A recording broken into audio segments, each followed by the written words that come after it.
I'm Dr. Deb Butler, and you are listening to Thinner Peace in Menopause and Beyond. This is episode number 496. Stay tuned. Welcome to Thinner Peace in Menopause and Beyond. This is Dr. Deb Butler, Master Life and Weight Coach, and as always, your coach.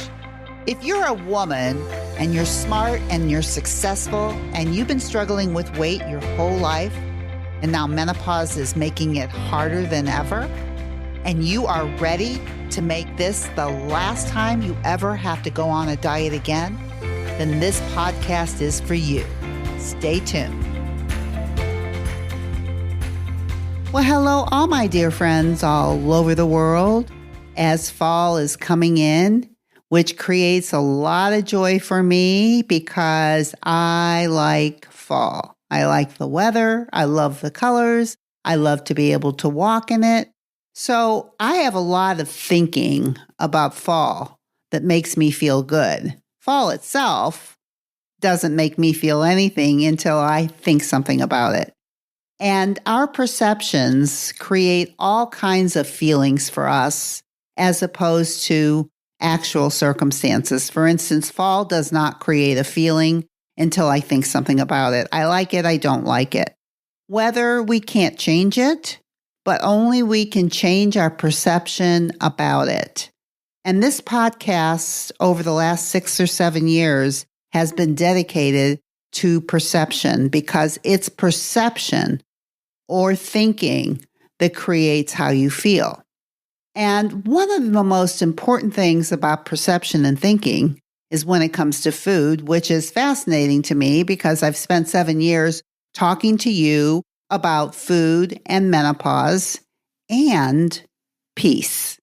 And one of the things of how I believe that you can create peace around eating, around your body, around food, is how you think about it. And I know I've spent a lot of time over these last years talking about how I don't like diets and how I believe they've hurt our brains and disconnected us from our own bodies and disconnected us from how things actually feel when we put them in our bodies. But today I actually want to talk about how I think diets have helped.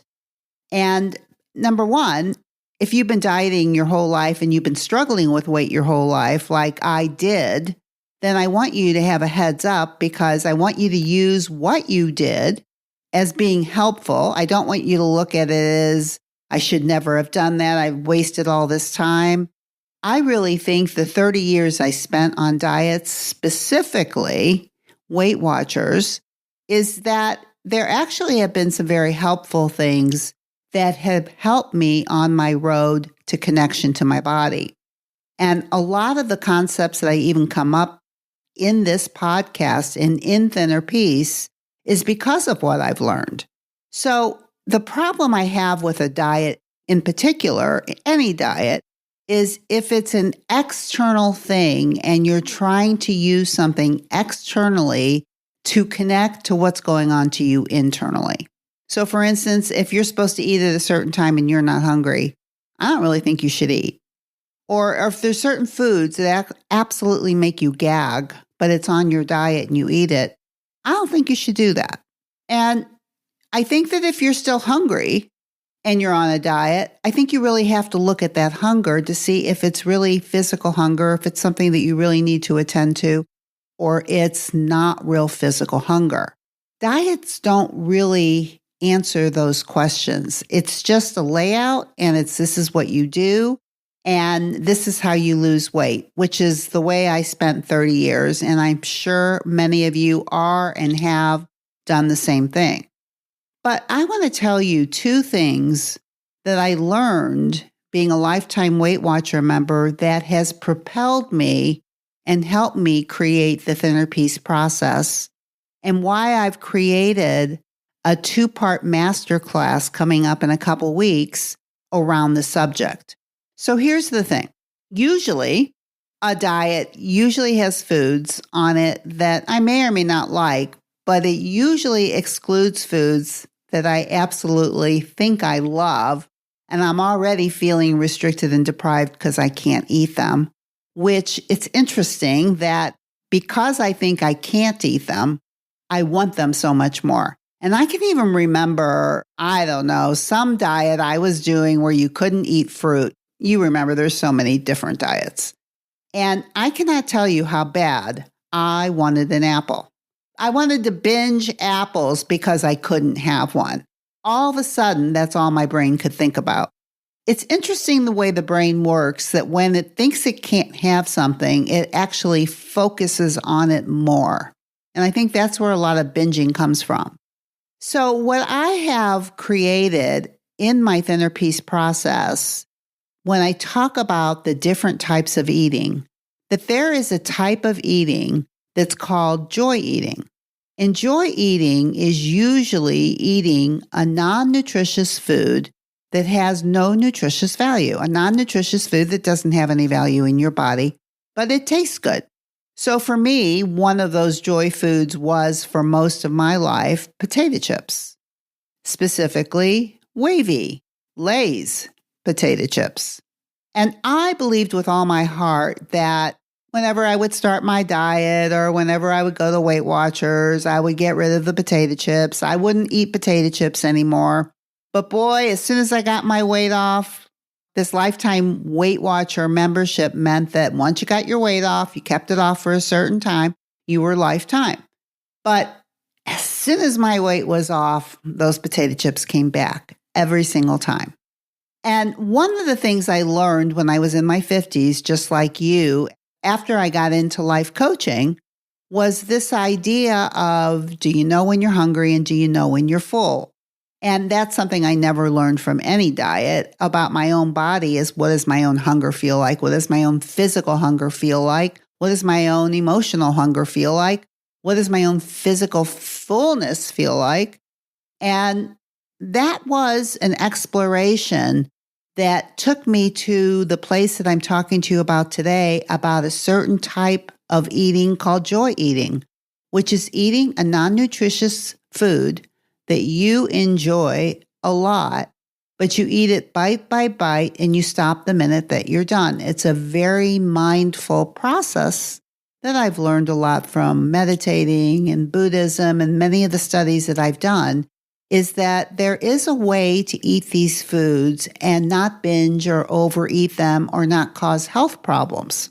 And since potato chips for me was something that I think I could not control, I either had to eat them all, or I had to destroy them, or I had to throw them in the garbage can.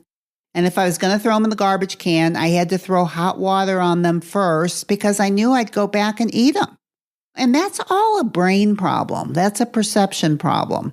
But I made it mean that there was really something wrong with me. I felt ashamed. I didn't like my body. And I loved potato chips. But because I saw myself as being fat or overweight, it was something I couldn't eat. And I know a lot of you think the same thing, which is why I've created this 2-part masterclass series coming up October 28th and 29th on peace, food, and menopause. And what it is specifically that I want to work on with you is how to eat a joy eat, how to include all foods in your regime. Now, that does not mean because I say, oh, I'm going to eat potato chips now, that I eat potato chips all the time. I think when you think you can't have potato chips, you think you would eat them all the time. And you think if you see somebody who is eating them, how lucky they are that they can eat them, especially if you see them as being thin, which really doesn't mean anything. But as I was thinking about this, I was thinking about going to Weight Watchers all those years, and their system changed over the years, and they went to a point system. And to be honest, I really don't know how it works anymore since I've been out of the loop for 20 years, which is a godsend in many ways because I thought I could never stop going. And it took me a year to get rid of my Weight Watcher membership card that I would keep in my purse because I always thought I could depend on it because I did not believe I could depend on myself. Of course, I can now. And of course, I'm teaching you that now. But I know a lot of you are like that, where you don't feel like you can totally trust yourself. And so I think when you actually know in your heart of hearts that any of those foods that you think are off limits could be on limits. For me, it was potato chips. For you, it may be chocolate chip cookies, or it may be chocolate, or who knows what it is. But whatever it is, what if you believed you could eat it and still lose weight? Because I want to tell you something. You can. The reason those foods cause problems is, number one, they do have problems with the brain, and they do cause a lot of reward and lit up brains that act like it's the best thing that ever happened in the world because you're eating this food and it wants more. And it's really important that you become aware that the brain is like that, but you also have a smarter part of your brain that knows better. And that's called your prefrontal cortex. And that's the part of your brain that is the observer part of your brain. It watches things. It's the meditating part. And you can learn how to use it to your advantage around anything, especially when it comes to non-nutritious foods, or we're going to call them joy foods, that you absolutely could believe that you could eat whatever you want. Because this is what I want to share about Weight Watchers. Once they came to the point system, it wasn't so much a matter of eat this and don't eat that. It was more of a matter of this is how many points you get, and this is the point system. This is what the points are on foods. Now, of course, usually the non-nutritious foods had way extra points than, say, lettuce. Now, I think that's really interesting in a conceptual mind that only wants to get as much food as possible and lose weight, which is what my mindset was for 30 years, is how can I eat a lot, not feel hungry, and lose weight? Because I was so afraid of being hungry more than anything else, and I so wanted to lose weight. And this went on all the way up till menopause, and I said there's got to be a different way. So what I want to actually teach you in this master series is how to actually eat potato chips or whatever your food is and still meet your health goals, still lose weight, whatever it is that you want to do, and lose the drama around these foods where it's, of course I can eat them, but do I want them? Which was kind of the concept in Weight Watchers with points. It's where I started to learn that, okay, I get so many points during the day. So if I want to eat potato chips, I could have some, but it's going to take away from how much food I can eat for the day and how many points I get left, right? I don't get as many. But it was a way for me to manipulate this external system to give me those foods that I thought I could never eat. And it started switching my mind around to the belief that I could eat whatever I want. To actually believe I could eat whatever I wanted, but what do I want? And do I want to pay the price of eating it? And I think it's a good concept.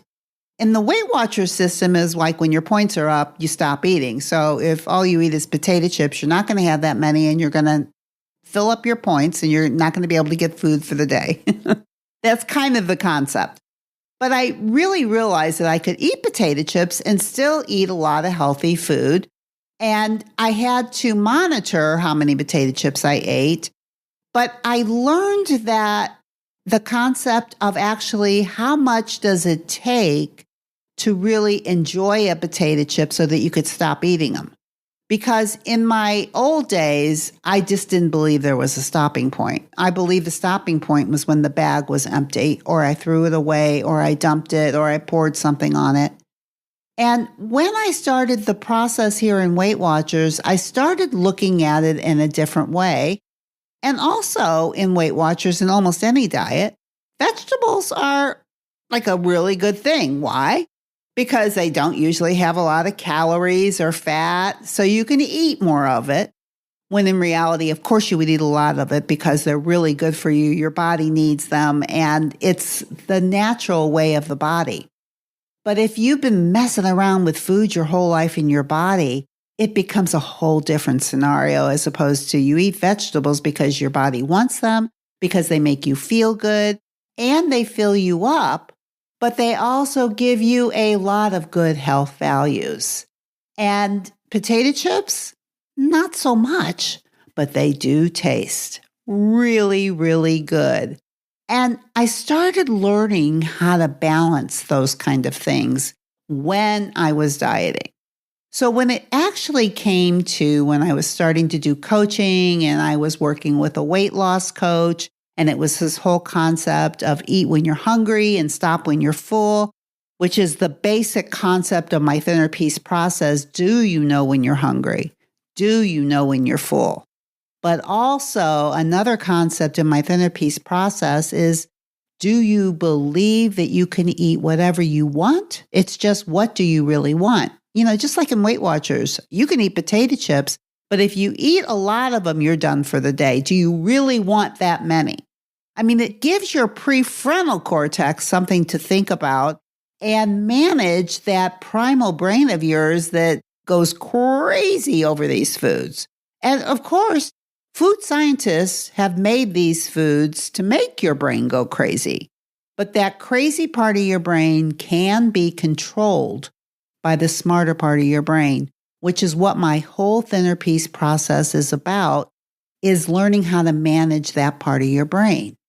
So in this 2-part series, Menopause, Peace, and Food, I am specifically going to spend 2 days with you teaching you how to actually eat a joy eat and calm down, how to take the drama out of it, and how to make it just be potato chips. It's not bad. It's not good. They taste good. I can have some. I can stop. Or do I even want to have some? Is that going to help me meet whatever it is I'm trying to do today? You start having a perception and a mindset, and you start changing it towards these foods that scare you. I want to take all fear out of food. I want you to have peace around food in menopause so that you can lose weight, so that you can meet your health goals. And maybe some of your health goals, you're going to find that these foods can't be included. I want you to be okay with that too, with no drama. When you take the drama out of food, you can almost take any food out of your diet and be okay with it without your brain going crazy or you, quote unquote, going cray-cray. Because sometimes food does that to us. So if you're interested in what I'm talking about, it's like, I know I've talked a lot to you about how to eat when you're hungry and stop when you're full. And I will include that in this master series. But what we're going to concentrate on more is I want to help you create a perception in your brain, a belief system that you can eat whatever you want. It's just that just because you think that doesn't mean you're going to be eating till Timbuktu. And I think many of you think that's what would happen. Oh my God, if I let the lock off, I would go cray-cray. But you actually are going to go more cray-cray when you think you can't have it and it's bad for you and your brain's going, but I love it. Potato chips now have a special place. They stay in my house and I don't think about them. I can look at them. I don't have to eat them. They don't create any drama anymore. And when I eat them, I can enjoy them and I can stop. I want the same thing for you. I want to help you create peace with food in menopause. All you have to do is go to drdebbutler.com/joy, Joy. We're talking about joy foods, foods that have no nutritious value, but you like them and you want to eat them bite by bite and stop the minute that you're done. There is a way to do that. I want to teach it to you. So go to drdebbutler.com/joy and you can sign up for this class, which is free. And let me talk about free, because I hear a lot of people about going, oh, yeah, it's free. That's because there's something really, it's not really free. But I'm telling you that this is really free. And you don't have to buy anything else to get this concept that I want to teach you in these 2 days. But I will tell you this, I am creating another series, another inexpensive series that I'm going to talk about in this class that you may or may not want to do. But this 2-part series is free, and it's all about how to believe that you can eat whatever you want without going cray-cray. So, as I end this podcast, you know what I'm going to say. It's so important, more important than ever. No matter where you go or who you're with or what you're doing, please, please, please be kind to yourself. Nothing else matters more than that. Please be kind to yourself, and I will see you next week. Bye-bye. If you're loving my podcast and you would like some more information to be able to follow along with, then please go to drdebbutler.com/change, and you can get a free copy of my companion book that goes with this podcast that I refer to in many different episodes. That is drdebbutler.com/change, CHANGE.